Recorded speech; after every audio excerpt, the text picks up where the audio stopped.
Okay, guys, I have one more training for you. So let's talk about human trafficking.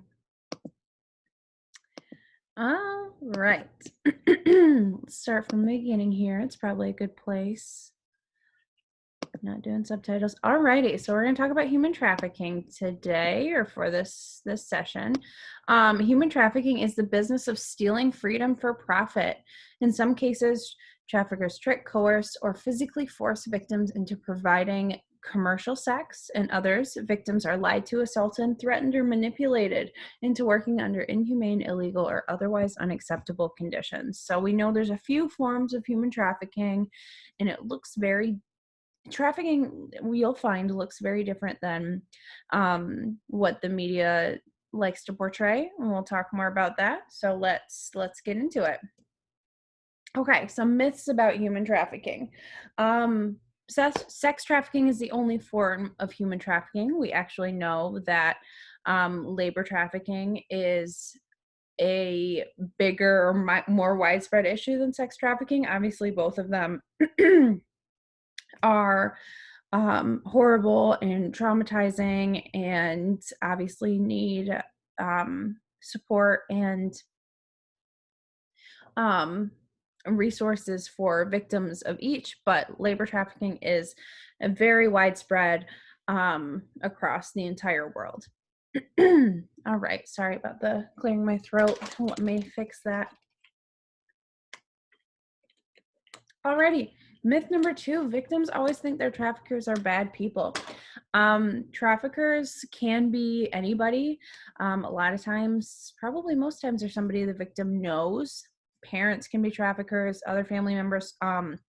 Intimate partners are very, very often traffickers. Another myth is that victims will come forward and report the crime. We'll talk more about why that's a myth. We'll get into all of the complications about reporting the crime of human trafficking, and how that gets a lot of people in trouble in and of itself. Human trafficking must involve physical abuse. Very similar to domestic violence, human trafficking is so often it's solely based in that power and control dynamic. So as long as you're able to gain power and control over somebody in one way or another, it doesn't have to be physical abuse. Then it's still considered trafficking. Only immigrants or girls are victims of human trafficking. That's absolutely a myth. Of course, those populations are not exempt, but there is really no population that's exempt from human trafficking. All prostitutes are willing participants and are criminals.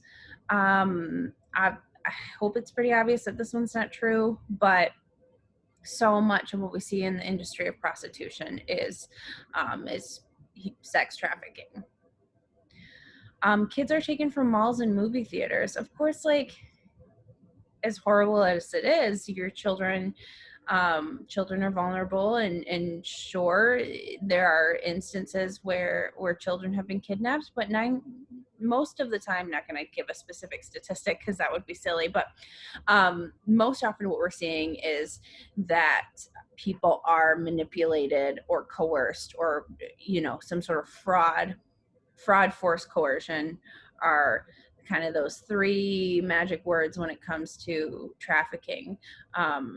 And usually it's one of those things have to be used for it to be considered trafficking. Fraud, force, coercion. The only exception to that rule is actually with children. If children are being sold in any way for labor or sex, it is trafficking. There does not need to be any fraud, force, or coercion involved legally. Okay, how many people are enslaved? My face is in the way. Okay, perfect. So the International Labor Organization estimates there are 40.3 million victims of human trafficking globally. Now, reminder, or just a disclaimer, I believe we got this number something like at least a year or 2 ago. This is a hard number to date, of course, because it's just an estimate.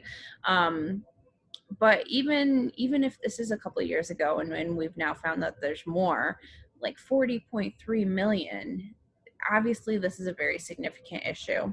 The United Nations estimates for every one sex trafficked victim, there are 8 labor slaves. So, like 8 times as much labor trafficking is happening than sex trafficking. It's a $150 billion industry worldwide. You make a lot of money from human trafficking, which is why it exists, of course, because of the profit that's made from it. And then obviously, like I said earlier, we need to be keeping our eyes out for new data. We need to push for more data on the local, state, and national levels to obtain really accurate numbers about what we're dealing with. But unfortunately, human trafficking has only been technically illegal for, I think, about 20 years. I think it was the early 2000s.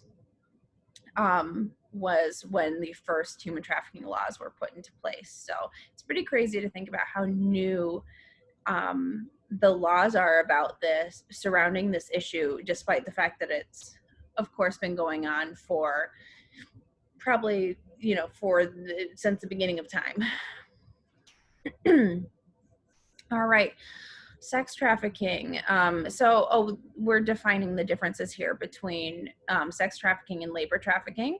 So sex trafficking, legally, by law, states it's the recruitment, harboring, transporting, or obtaining of a person for commercial sex act using force, fraud, or coercion. Remember, force, fraud, coercion. These elements are not necessary for minors. And then labor trafficking is the subjection to involuntary servitude, debt, bondage, or slavery, must have force, fraud, or coercion. So pretty much the key when it comes to human trafficking, the key here is, according to the law, what happens is you obtain a person, you find your person, there's force, words are hard. Obtain your person, use force, fraud, or coercion, and then sell them for sex or labor. Those are like the kind of 3 things that define human trafficking by law. Again, that middle part does not have to exist if that person is a minor. The fact that they are a minor accounts for the force, fraud, and coercion piece. So just obtaining your person, force, fraud, coercion, and then selling them for sex or labor. Huge risk factors are huge when it comes to human trafficking. They're huge when it comes to domestic violence because predators prey on vulnerability. It's true when you watch it on Animal Planet, and it's true in real life that people who are predators prey on the vulnerable. And you'll see that more as we explore more of what human trafficking actually looks like, and domestic violence, what that actually looks like. People are using all of these things listed on the slide as vulnerabilities to access, to find their person, and then to use the force, fraud, coercion to get them to use power and control to get them where they want to be, where they want them to be. So poverty, racism, homelessness, previous abuse, being in the LGBTQ community, substance abuse issues. We know substances can be a huge control factor when it comes to human trafficking. School problems, isolation, sexual abuse, like the list goes on, and obvious mental health issues. Obviously, these are all really big, and we can probably come up with 100 other vulnerabilities, but just keep in mind that these are predators that are preying on very specific things. And it's typically not, in the Meijer parking lot, it's typically not somebody rolling up and snatching your kid and leaving. It's typically people who get to know you, get to know your vulnerabilities, get to know how they can capitalize on that, and then capitalize on it. Here's what we see. These are just a few examples of where we see labor trafficking the most. a lot agricultural work, and that's big in Michigan. I mean, that's huge even in our own state, in our own neighborhoods. Um, Domestic workers, strip clubs, gas station workers, casino workers, even people down to people begging on the sidewalk. That can be um, a form of labor trafficking where the trafficker expects people to bring home a certain amount of money every day, usually like maybe from begging or something like that. Um, and if not, they face some sort of repercussions, consequences, abuse, etc. Sex trafficking, pretty self-explanatory, where we see a lot of that. Street exploitation, internet exploitation, phone sex, pornography, etc., etc. Okay, some red flags are listed here on what could be trafficking if you are to see this. If you see somebody who appears to live and work at the same location, if they're not allowed to leave that location unaccompanied, they're not in control of their own money, they're not allowed to speak for themselves, they have inconsistencies in their story, they're foreign national but without papers, symptoms of abuse, isolated from other people, their clothing and attire is not weather appropriate, they appear anxious, frequently monitored, or maybe, poor personal hygiene, malnourishment, fatigue, signs of addiction, very protective of the person who may be abusing them. They work long or unusual hours, not using proper safety equipment, or they're underage and working. I mean, underage and working, period, or especially underage and working in the sex industry. It's huge. Um, I've I heard this anecdote from a speaker um, at one of our human trafficking conferences, where they talked about how they would go get their nails done, at this nail salon pretty frequently, or pretty regularly, at least to the point where they had a regular person that they saw. And at a couple points, they asked how old this person was. And I remember in the anecdote, she'd been seeing this, going to this nail salon, seeing the same person for like a few years, 2-3 years, and the person would always say that they were the same age. So obviously that's a red flag, that there's some hiding some information, or that's like the story that they're supposed to be telling, but obviously it's inconsistent with reality. People age. Okay, so this is just some examples of what we usually think of when we think of human trafficking, based on what the media tells us. I know a lot of people think of the movie Taken, which, I mean, great, great movie. Good job, Liam Neeson. However, not really accurate representation of what most of human trafficking looks like. All right, we're gonna watch like a really quick video on the Polaris project, that is done here in Michigan, based out of Grand Rapids, and they do a lot, to lead in helping victims of human trafficking and creating awareness against this issue.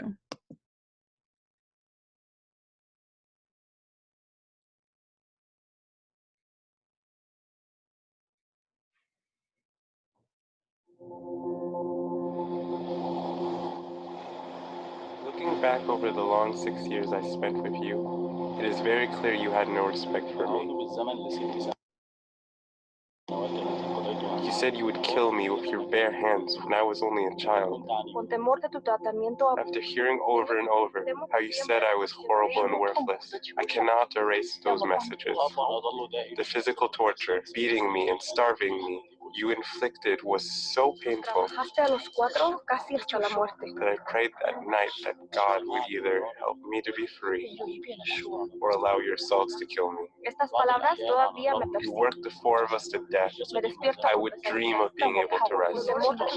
Pain is something I will never forget. Michigan prosecutor charged. Epidemic here in Metro Detroit. Only 18 years old. Websites like Backpage.com, $1,400 an hour. Human trafficking is extremely profitable. It's so profitable that we're seeing some drug traffickers get out of drug trafficking and into human trafficking. Human trafficking is something that we have never been without in the United States. We even fought a war. Everybody knows that. And there is an assumption that that indeed ended slavery. It did not end slavery. There are about 21 million people around the world that are being trafficked. I was 7 when I was brought to the U.S. by a trafficker. He pretty much told my parents that he was going to give me education here, better life. You know, when we talk about this, we often talk about it as something that's very much hidden in plain sight. They typically think of human trafficking that they've seen in the media. Dramatized, made huge on the screen, and that's really not necessarily how it happens.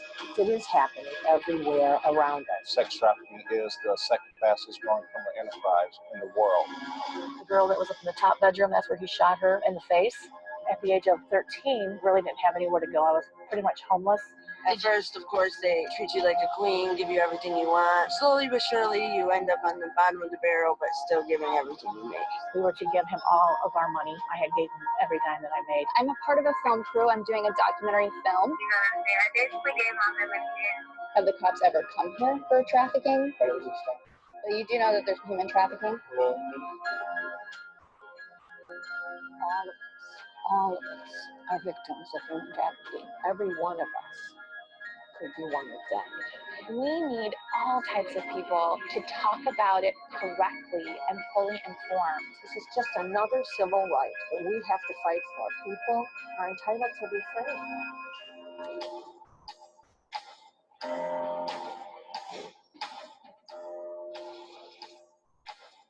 Do what you do well, educate the communities you're already in, and you will make a huge difference.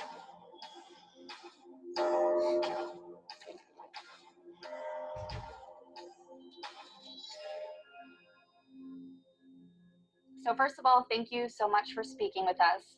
And the first thing that I wanted to ask you is, do you want to remain anonymous? No.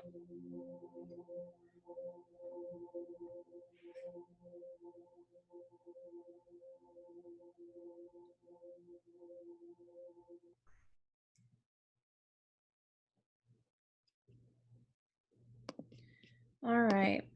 So that is actually a trailer for Break the Chain, which was done by, like I said, the Polaris Project and the Michigan Human Trafficking Task Force. That movie is free with your Amazon Prime subscription. I highly recommend it. It's not only really informative and really good about talking about what human trafficking really is, what it really looks like, but it also is just it's so close to home, of course, because it's here, and this issue isn't isolated to other countries. It's not in everyone else's city. It's here, and it's in our cities and our communities. And that's why it's so important for us to know what to look for, how we can help prevent it, and just how to talk about it with other people, just to reinforce this idea that it is a real problem, and it's something that we're going to have to really band together to address. Okay, these are from the Polaris Project as well. We picked out like a couple stories to talk about, to indicate the kind of process of human trafficking. Both of these stories are people who have experienced human trafficking from an intimate partner, so it really hits close to home for us. A safe place, knowing that intimate partner violence dynamic as well as the human trafficking piece. So Rachel was 19 when she met Martin on Instagram. After struggling with poverty and being abused by her parents her whole life, Martin was the first person who made her feel special. "You're so beautiful. I can get you a modeling contract," he promised. Rachel moved in with Martin in Chicago, but soon found out that all his promises were lies. There was no modeling contract, and his affection for her was just an act. Martin began advertising her for commercial sex on Backpage.com and got her addicted to drugs. He threatened to withhold the drugs and beat her if she refused to see 10 or more customers per night. Rachel could never leave the hotel room. When she was caught attempting to contact friends and family back home, she was sold to another trafficker. So, a few dynamics I want to point out here quickly. First is Rachel's vulnerabilities that Martin capitalized on. She struggled with poverty. She was young. She's 19. She struggled with poverty and she was abused by her parents. This was a person who all he had to do was tell her that she's beautiful and tell her that she was special. He promised her a modeling contract, which is obviously that fraud piece. Force, when he would threaten her and physically abuse her. Obviously, that's forced to continue maintaining, doing what he wanted to do. So we're seeing all these dynamics that we've talked about, and we're seeing how like this was very close. This is close to home. It's in Chicago. You could meet this person anywhere, and if you're in that a vulnerable enough position, people can coerce you um, to go and follow through with these things where we're obviously like this has a bunch of red flags going off for us. And the story seems, you might think, oh, I would never do something like that. But when you're in that position, when you're young and you're struggling and somebody seems to care about you, it's just, you might be in a place where it's almost impossible to say no to that. Okay, another story.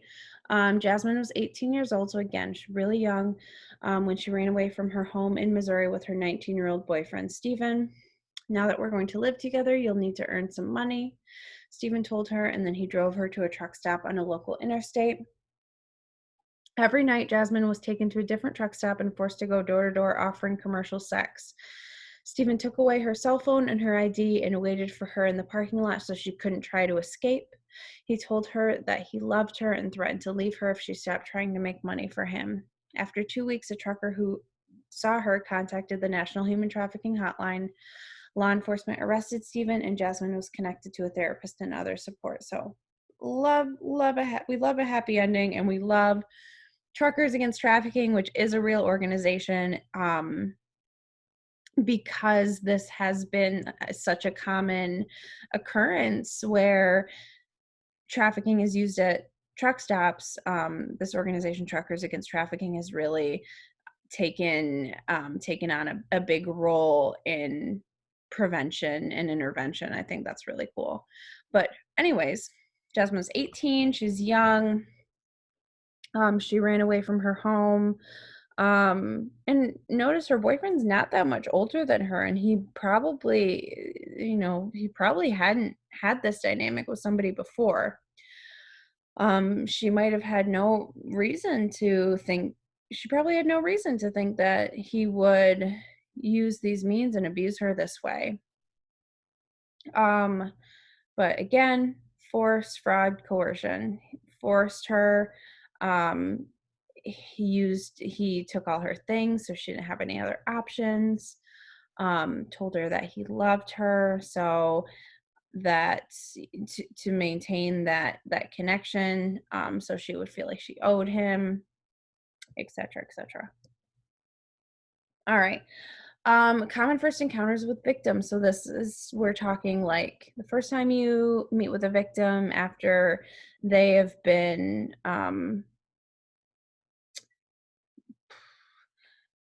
after they have been found, I guess, or if law enforcement comes. I have trouble with using the word like saved or rescued because unfortunately it's not always a very positive experience for victims regarding their first encounters with law enforcement.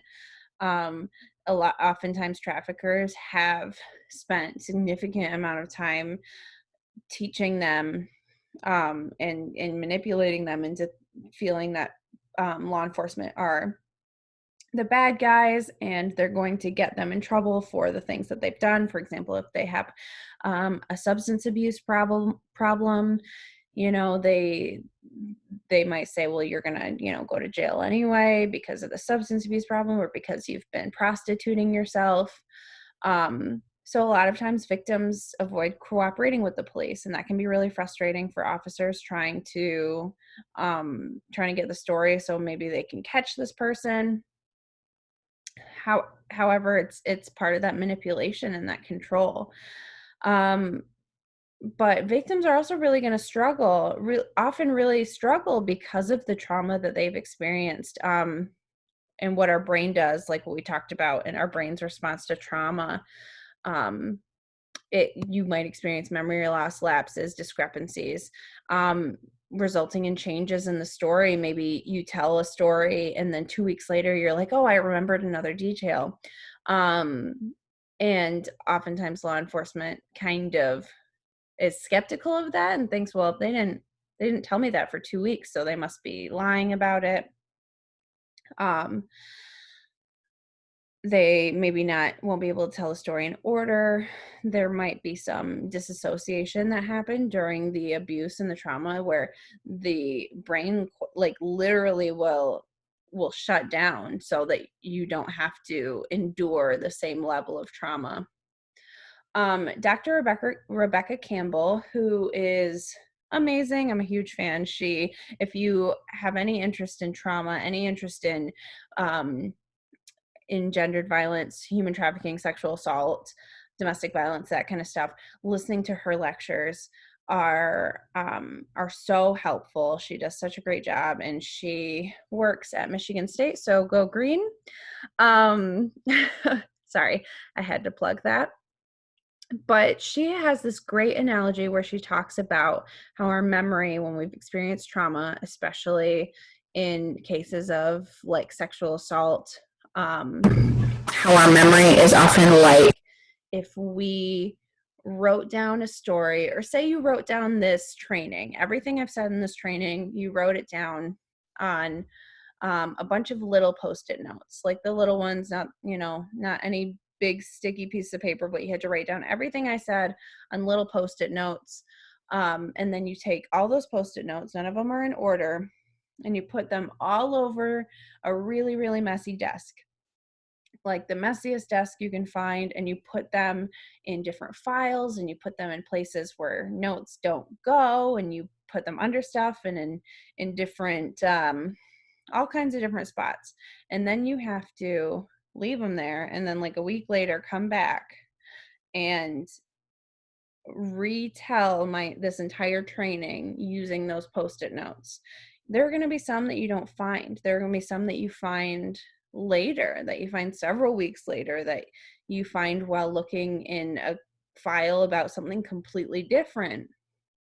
And that's kind of how our brain works, is we might have little pieces of it, or we might have little pieces of the story immediately, like right after the fact. We might have those little pieces, but it might take us weeks, months, years to, number one, assemble them in an order, in an accurate order, and number two, just find everything, every last piece that was a part of it, every last piece of the puzzle. It may seem easy right after you get out of a situation where you've been trafficked and you go to law enforcement, and it might seem like, okay, yeah, I can just like retell my story from ABC, this happened, then this happened, then this happened, when in reality, that's something that people who've experienced trauma really struggle with. And historically, law enforcement hasn't been as understanding about that. Ideally, at this point, we're doing more of these trainings, we're talking about it more, so that's less of an issue, but let's just continue to be conscious of that dynamic. Okay, so trauma, talked a lot about this, but it's the personal experience of Interpersonal violence, including sexual or physical abuse, severe neglect, loss, and or the witnessing of violence, terrorism, disasters. So many things could cause trauma in our brain. Probably a million examples of traumatic experiences. But what your body's response to trauma is intense fear, horror, helplessness, and overwhelms your ability to cope. Some ways we see that happening is when it activates your fight, flight, or freeze response. Some people experience tonic immobility, which is where they're physically paralyzed due to trauma. Like you cannot move. And disassociation. Again, our memories come back randomly and in pieces. Our brain is pretty cool. It's pretty complicated, and it does this thing where it tries to protect us from severe trauma. And part of that is by forgetting certain pieces of it, or forgetting as much of it, blocking out as much of it as it can, which can be helpful in not having to experience the full intensity of the trauma. But when it comes to obviously retelling that story and processing it, it makes it really, really difficult. Okay, so we've covered this a bit, but let's reinforce why do victims not always report? There's a lack of trust in the system. This is a relatively new, like we talked about, this is a relatively new issue legally that's even being addressed as a legal issue. And of course, there are horror stories of when it doesn't work out, when the victims aren't given the treatment that they deserve. So there's that lack of trust, or the lack of trust that was placed there by the traffickers to manipulate them into not reporting. Some people don't recognize they're victims of human trafficking. That's partially because it's not something historically that we talk about very frequently. And when we do talk about it, like in the movie Taken, when that is brought up and we talk about that human trafficking, we know that that's not what most of it looks like. So again, if you're not like picked up out of the Meyer parking lot, you may not know that you're a victim of human trafficking. Traffickers use force, fraud, and coercion, and part of that is might be threats. They might threaten to hurt your family or you if you were to report on them. Some victims aren't knowledgeable about their available resources or their rights. Again, like, remember how traffickers will often get you involved in illegal activity, so they might not know that they have rights to immunity for those things. Feelings of shame or embarrassment, and lack of social and or family support. If you don't feel like you have any support, sometimes it's hard to come forward, because then, like, what happens next, and who stands up for you, and who stands there with you when you go through all of that. And oftentimes when we're talking about trafficking where the trafficker is an intimate partner, makes it even trickier. You've got this extra dynamic of, just like in domestic violence, intimate partner violence, do I trade, all of the bad and all of the abuse for those few times where I get quote unquote loved? Okay, so compliance is not consent. You'll notice in this picture that there are chains around what it looks like a child's feet, but they're not locked. They're not connected. Just because somebody is complying, that doesn't mean that that's what they wanted. And again, remember that force, fraud, coercion, manipulation, power and control goes a long way to get people to do what you want them to do. All right. And yep, I think these are some resources in locally and nationally to talk about and report human trafficking. If you are interested in more resources and more information about this, I really, again, suggest watching Break the Chain. I think that's a great documentary. And feel free to reach out to any of us at Safe Place, because we have a lot of other information and things that you can look at regarding the issue of human trafficking. But I believe that is it. So thanks for listening.